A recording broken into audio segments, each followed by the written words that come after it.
So I am here today with Ryan McCaffrey.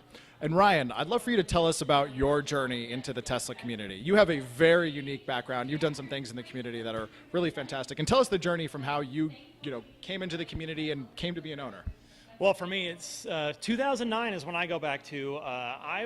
My original dream car when I was a kid was a DeLorean. I was lucky enough to own it, and for a long time. And come 2009, the Roadster had come out. I didn't really know about Tesla, but I heard about them and found out, oh, they're here. They're in the Bay Area where I live.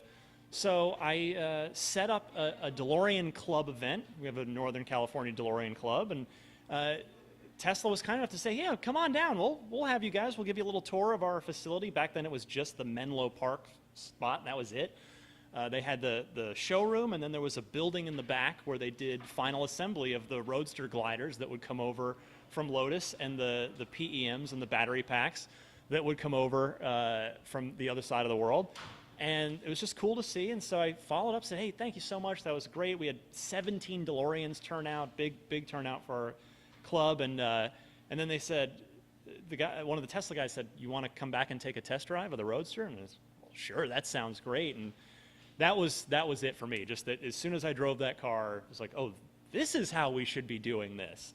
Couldn't afford a Model S, but just started following the company up from when they bought the NUMMI plant from Toyota and the beginning of Model S production, and just kept my eye, and knew back then there was the codename Blue Star, the affordable car that would come one day as part of the the original secret master plan. So okay, well that's going to be it one day. That's going to be the one for me. And yeah, eventually I just decided. My wife got sick of hearing me talk about Tesla all the time. So I said, well, you know what? I do podcasts at work. I do a video game podcast. So well, why don't I just start a Tesla podcast and just put it out there, and started doing it every week, and it's managed to organically grow into its own little thing. And How many years now have you been doing the Tesla podcast? it's about 3.5 years now, coming into the fourth year, and so yeah, and finally last year I got my Model 3, and I'm just happy to be, from on the inside now, and sort of seeing, oh, this is what it's like as an owner. This is even more fun than when I was just a fan looking from the outside in. So yeah, it's been a fun ride to be part of this community. What's been the biggest surprise or aha moment for you being an owner now? What's the experience you had as an owner that you just never really fully appreciated when you were just a fan and follower?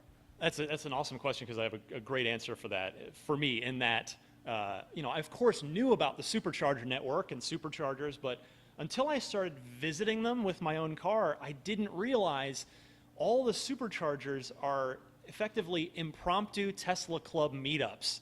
Not every time. Sometimes the weather's bad or people are busy or whatever, but more often than not, I end up striking up a conversation with one or more people at the supercharger, and it's just you're there with a common interest and a common enthusiasm, and yeah, I love that. So the supercharger stops turn into just these fun little meetups. How many times have you been late to dinner because of one of those fun little meetups? That's probably more than once, if I'm not going to lie. Well, I got to say, Ryan, I love your shirt, and as a member of the Tesla community, I listen to your podcast. Thanks so much for what you do to give us the weekly Tesla news in such a concise manner. A lot of people who don't do podcasting don't appreciate how much work goes into that, or how big of a deal it is that you take the time to have people dial in, leave you voicemails that you all go through to cover in the show. So thanks so much for all that you do, for the voice that you give to the community.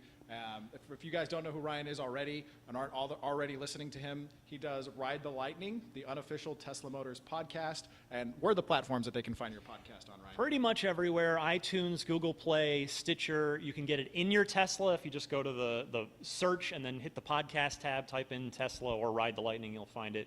Yeah, and even on YouTube too if you want to find it there. Awesome. Ryan, thank you so much for coming out to our event today. Look forward to seeing you at the next one.